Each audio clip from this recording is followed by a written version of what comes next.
Hello, Silver Sparrows. As you know, we've been reading Charlie and the Chocolate Factory by Roald Dahl. I hope you've all been following along at home. So I just wanted to read a couple of chapters with you today. So if everyone's following along, we should be on chapter 25, The Great Glass Elevator. Now, we've just lost Veruca Salt to all of those crazy squirrels in Mr. Willy Wonka's factory. So let's find out what's going to happen next. "I've never seen anything like it," cried Mr. Wonka. "The children are disappearing like rabbits. But you mustn't worry about it. They'll all come out in the wash." Mr. Wonka looked at the little group that stood beside him in the corridor. There were only two children left, Mike TV and Charlie Bucket. And there were three grown-ups, Mr. and Mrs. TV and Grandpa Joe. "Shall we move on?" Mr. Wonka said. "Oh yes!" cried Charlie and Grandpa Joe, both together. "My feet are getting tired," said Mike TV. "I want to watch television." "If you're tired, then we'd better take the elevator," said Mr. Wonka. "It's over here. Come on, in we go." He skipped across the passage to a pair of double doors. The doors slid open. The two children and the grown-ups went in. "Now then," cried Mr. Wonka, "which button shall we press first? Take your pick." Charlie Bucket stared around him in astonishment. This was the craziest elevator he had ever seen. There were buttons everywhere. The walls and even the ceiling were covered all over with rows and rows and rows of small black push buttons. There must have been 1,000 of them on each wall and another 1,000 on the ceiling. And now Charlie noticed that every single button had a tiny printed label beside it telling you which room you would be taken to if you pressed it. "This isn't just an ordinary up and down elevator," announced Mr. Wonka proudly. "This elevator can go sideways and long ways and slant ways and any other way you can think of. It can visit any single room in the whole factory, no matter where it is. You simply press the button and zing, you're off." "Fantastic," murmured Grandpa Joe. His eyes were shining with excitement as he stared at the rows and rows of buttons. "The whole elevator is made of thick, clear glass," Mr. Wonka declared. "Walls, doors, ceiling, floor, everything is made of glass so that you can see out." "But there's nothing to see," said Mike TV. "Choose a button," said Mr. Wonka. "The two children may press one button each. So take your pick. Hurry up. In every room, something delicious and wonderful is being made." Quickly, Charlie started reading some of the labels alongside the buttons. "The Rock Candy Mine, 10,000 feet deep," it said on one. "Coconut ice skating rinks," it said on another. Then, "Strawberry juice water pistols." "Toffee apple trees for planting out in your garden, all sizes." "Exploding candy for your enemies." "Luminous lollies for eating in bed at night." "Mint jujubes for the boy next door. They'll give him green teeth for a month." "Cavity-filling caramels. No more dentists." "Stick jaw for talkative parents." Wriggle sweets that wriggle delightfully in your tummy after swallowing. Invisible chocolate bars for eating in class. Candy-coated pencils for sucking. Fizzy lemonade swimming pools. Magic hand fudge. When you hold it in your hand, you taste it in your mouth. Rainbow drops. Suck them and you can spit in 6 different colors. Now let's pause there. I want you to think about what room you would choose to go in. Come on, cried Mr. Wonka. We can't wait all day. Isn't there a television room in all this lot? Asked Mike TV. Certainly there's a television room, Mr. Wonka said. That button over there. He pointed with his finger. Everybody looked. Television chocolate, it said on the tiny label beside the button. Whoopee! Shouted Mike TV. That's for me. He stuck out his thumb and pressed the button. Instantly, there was a tremendous whizzing noise. The doors clanged shut and the elevator leaped away as though it had been stung by a wasp. But it leapt sideways, and all the passengers, except Mr. Wonka, who was holding onto a strap from the ceiling, were flung off their feet onto the floor. Get up, cried Mr. Wonka, roaring with laughter. But just as they were staggering to their feet, the elevator changed directions and swerved violently round a corner, and over they went once more. Help! Shouted Mr. TV. Take my hand, madame, said Mr. Wonka gallantly. There you are. Now grab this strap. Everybody grab a strap. The journey's not over yet. Old Grandpa Joe staggered to his feet and caught hold of a strap. Little Charlie, who couldn't possibly reach as high as that, put his arms around Grandpa Joe's legs and hung on tight. The elevator rushed on at the speed of a rocket. Now it was beginning to climb. It was shooting up and up and up on a steep, slanty course as if it were climbing a very steep hill. Then, suddenly, as though it had come to the top of the hill and gone over a precipice, it dropped like a stone, and Charlie felt his tummy coming right up into his throat, and Grandpa Joe shouted, "Yippee! Here we go!" And Mrs. TV cried out, "The rope is broken! We're going to crash!" And Mr. Wonka said, "Calm yourself, my dear lady," and patted her comfortingly on the arm. And then Grandpa Joe looked down at Charlie, who was clinging to his legs, and he said, "Are you all right, Charlie?"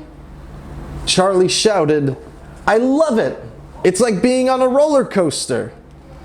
And through the glass walls of the elevator, as it rushed along, they caught sudden glimpses of strange and wonderful things going on in some of the other rooms. An enormous spout with brown sticky stuff oozing out of it onto the floor. A great craggy mountain made entirely of fudge with Oompa Loompas, all roped together for safety, hacking huge chunks of fudge out of its sides. A machine with white powder spraying out of it like a snowstorm. A lake of hot caramel with steam coming off it. A village of Oompa Loompas with tiny houses and streets and hundreds of Oompa Loompa children no more than 4 inches high, playing in the streets. And now the elevator began flattening out again, but it seemed to be going faster than ever, and Charlie could hear the scream of the wind as it hurtled forward, and it twisted, and it turned, and it went up, and it went down, and "I'm going to be sick!" yelled Mrs. TV, turning green in the face. "Please don't be sick," said Mr. Wonka. "Try and stop me," said Mrs. TV. "Then you'd better take this," said Mr. Wonka, and he swept his magnificent black top hat off his head and held it out upside down in front of Mrs. TV's mouth. "Make this awful thing stop," ordered Mr. TV. "Can't do that," said Mr. Wonka. "It won't stop till we get there. I only hope no one's using the other elevator at this moment." "What other elevator?" screamed Mrs. TV. "The one that goes the opposite way on the same track as this one," said Mr. Wonka. "Holy mackerel!" cried Mr. TV. "You mean we might have a collision?" "I've always been lucky so far," said Mr. Wonka. "Now I am going to be sick," yelled Mrs. TV. "No, no," said Mr. Wonka. "Not now, we're nearly there. Don't spoil my hat." The next moment, there was a screaming of brakes, and the elevator began to slow down. Then, it stopped altogether. "Some ride," said Mr. TV, wiping his great sweaty face with a handkerchief. "Never again," gasped Mrs. TV. And then the doors of the elevator slid open, and Mr. Wonka said, "Just a minute now. Listen to me. I want everybody to be very careful in this room. There is dangerous stuff around in here, and you must not tamper with it." Now, it sounds like this is a pretty dangerous room. And we know Mike TV is not very good at following instructions. So let's go on. We're going to read one more chapter. But right now, I'd like you to pause the video at home and try to guess or predict what's going to happen next. So now, Chapter 26, The Television Chocolate Room, on page 124. The TV family, together with Charlie and Grandpa Joe, stepped out of the elevator into a room so dazzlingly bright and dazzlingly white that they screwed up their eyes in pain and stopped walking. Mr. Wonka handed each of them a pair of dark glasses and said, "Put these on quick! And don't take them off in here, whatever you do. This light could blind you." So as soon as Charlie had his dark glasses on, he was able to look around him in comfort. He saw a long, narrow room. The room was painted white all over. Even the floor was white, and there wasn't a speck of dust anywhere. From the ceiling, huge lamps hung down and bathed the room in a brilliant blue-white light. The room was completely bare except at the far ends. At one of these ends, there was an enormous camera on wheels, and a whole army of Oompa Loompas was clustering around it, oiling its joints and adjusting its knobs and polishing its great glass lens. The Oompa Loompas were all dressed in the most extraordinary way. They were wearing bright red spacesuits, complete with helmets and goggles. At least they looked like spacesuits. And they were working in complete silence. Watching them, Charlie experienced a queer sense of danger. There was something dangerous about this whole business, and the Oompa Loompas knew it. There was no chattering or singing among them here, and they moved about over the huge black camera slowly and carefully in their scarlet spacesuits. At the other end of the room, about 50 paces away from the camera, a single Oompa Loompa, also wearing a spacesuit, was sitting at a black table gazing at the screen of a very large television set. "Here we go!" cried Mr. Wonka, hopping up and down with excitement. "This is the testing room for my very latest and greatest invention, television chocolate." "But what is television chocolate?" asked Mike TV. "Good heavens, child, stop interrupting me," said Mr. Wonka. "It works by television. I don't like television myself. I suppose it's all right in small doses, but children never seem to be able to take it in small doses. They want to sit there all day long, staring and staring at the screen." "That's me," said Mike TV. "Shut up," said Mr. TV. "Thank you," said Mr. Wonka. "I shall now tell you how this amazing television set of mine works. But first of all, do you know how ordinary television works? It is very simple. At one end, where the picture is being taken, you have a large movie camera and you start photographing something. The photographs are then split up into millions of tiny little pieces, which are so small that you can't see them. And these little pieces are shot out into the sky by electricity. In the sky, they go whizzing around all over the place until suddenly they hit the antenna on the roof of somebody's house. They then go flashing down the wire that leads right into the back of the television set, and in there they get jiggled and joggled around until at last every single one of those millions of tiny pieces is fitted back into its right place, just like a jigsaw puzzle. And presto! The photograph appears on the screen. "That isn't exactly how it works," Mike TV said.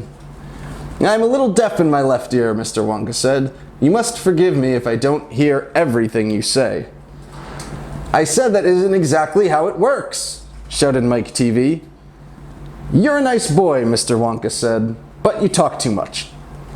Now then, the very first time I saw ordinary television working, I was struck by a tremendous idea. "Look here," I shouted. "If these people can break up a photograph into millions of pieces and send the pieces whizzing through the air and then put them together again at the other end, why can't I do the same thing with a bar of chocolate? Why can't I send a real bar of chocolate whizzing through the air in tiny pieces and then put the pieces together at the other end, all ready to be eaten?" "Impossible," said Mike TV. "You think so?" cried Mr. Wonka. "Well, watch this. I shall now send a bar of my very best chocolate from one end of this room to the other by television. Get ready there. Bring in the chocolate." Immediately, 6 Oompa Loompas marched forward, carrying on their shoulders the most enormous bar of chocolate Charlie had ever seen. It was about the size of the mattress he slept on at home. It has to be big, Mr. Wonka explained, because whenever you send something by television, it always comes out much smaller than it was when it went in. Even with ordinary television, when you photograph a big man, he never comes out on your screen any taller than a pencil, does he? Here we go then. Get ready. No, stop, hold everything. You there, Mike TV, stand back, you're too close to the camera. There are dangerous rays coming out of that thing. They could break you up into million tiny pieces in 1 second. That's why the Oompa Loompas are wearing spacesuits. The suits protect them. All right, that's better. Now then, switch on. One of the Oompa Loompas caught hold of a large switch and pulled it down. There was a blinding flash. The chocolate's gone, shouted Grandpa Joe, waving his arms. He was quite right. The whole enormous bar of chocolate had disappeared completely into thin air. It's on its way, cried Mr. Wonka. It is now rushing through the air above our heads in a million tiny pieces. Quick, come over here. He dashed over to the other end of the room where the large television set was standing, and the others followed him. Watch the screen, he cried. Here it comes, look! The screen flickered and lit up. Then suddenly, a small bar of chocolate appeared in the middle of the screen. Take it! Shouted Mr. Wonka, growing more and more excited. How can you take it? Asked Mike TV, laughing. It's just a picture on a television screen. Charlie Bucket, cried Mr. Wonka, you take it. Reach out and grab it. Charlie put out his hand and touched the screen, and suddenly, miraculously, the bar of chocolate came away in his fingers. He was so surprised, he nearly dropped it. Eat it, shouted Mr. Wonka. Go on and eat it. It'll be delicious. It's the same bar. It's gotten smaller on the journey, that's all. It's absolutely fantastic, gasped Grandpa Joe. It's a miracle. Just imagine, cried Mr. Wonka.